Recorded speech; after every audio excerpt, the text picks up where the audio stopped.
Guys, আসসালামু আলাইকুম। সবাই কেমন আছে? আশা করি সবাই ভালো আছেন। আমিও খুব ভালো আছি। চলে এসেছি আর একটা রেসিপি নিয়ে। তো আমি আজকে বানাবো পনিরের একটা সুন্দর সিম্পল আর খুবই টেস্টি একটা রেসিপি তোমাদের সঙ্গে শেয়ার করব। তো পনির দিয়ে অনেক রকম রেসিপি হয়, তোমরা জানো। তার মধ্যে আমি যেটা করছি, এটা পরোটা গরম ভাত দিয়ে খেতে অমৃত লাগে। যাই হোক, তো চলো ফার্স্ট এখানে দেখতে পেলে আমি একটা কড়া নিয়ে নিয়েছি, আর এখানে কড়াতে দিয়ে দিয়েছি হাফ কাপ রিফাইন তেল। তোমরা সর্ষের তেলও ইউজ করতে পারো। তো তেলটা যখন গরম হয়ে গেল, কিছু কাজু বাদাম আমি ভেজে নিয়েছি।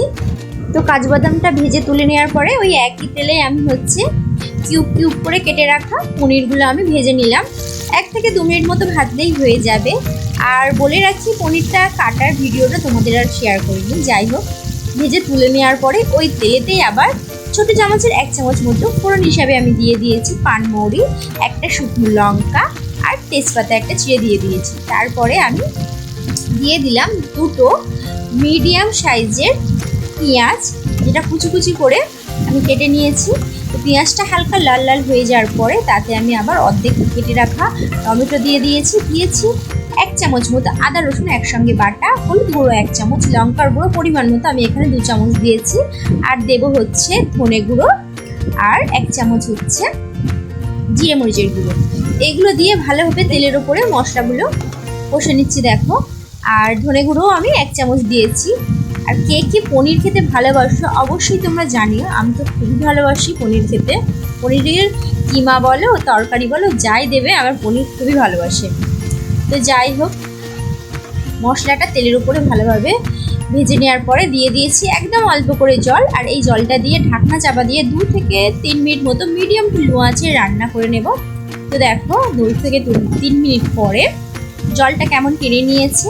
আর এবার তেলের উপরে মশলাটা খুব সুন্দরভাবে কষাবো। মশলাটা কষাতে কষাতে এখানে আমি অ্যাড করছি 2 চামচ টক দই।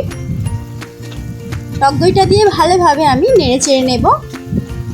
এবার এখানে আমি কি অ্যাড করব, সেই প্রথমে যে কাজু বাদাম ভেজেছিলাম সেটা আমি শিলনোড়াতে গুঁড়ো করে নিয়েছি। তোমরা চাইলে মিক্সিতেও গুঁড়ো করে নিতে পারো। সেটা আমি এর সঙ্গে অ্যাড করে দেবো। দিয়ে এটা আবার ভালোভাবে সুন্দরভাবে কষিয়ে নেব মশলাটা। চলো এবার মশলাটা ভালোভাবে কষানো যাক।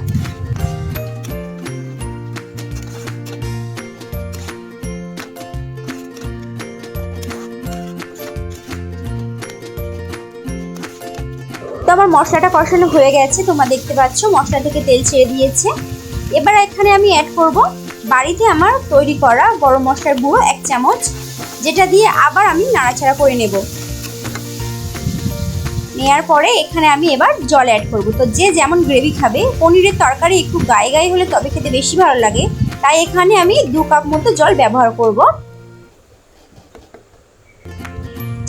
এবার ঢাকনা চাপা দিয়ে এটা আমি হাই ফ্লেমে 2 মিনিট ভালোভাবে ফুটিয়ে নেব। তো দেখো, খুব সুন্দরভাবে ফুটে গেছে।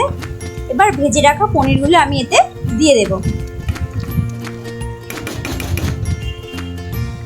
গ্রেভির সঙ্গে পনিরগুলো একটু ভালোভাবে নেড়ে চেড়ে নেব।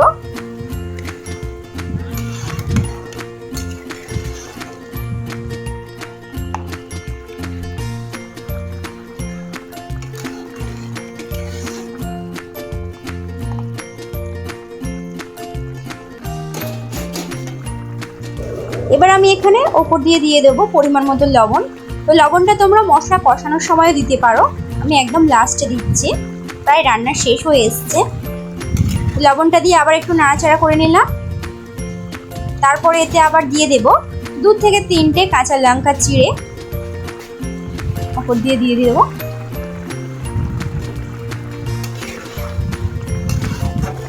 তো দেওয়ার পরে এটা এবার আমি একদম লো আঁচে 3 মিনিট রান্না করলেই আমার রান্না রেডি হয়ে যাবে। তো ঢাকনা চাপা দিয়ে আমি 3 মিনিট রান্না করে দেবো।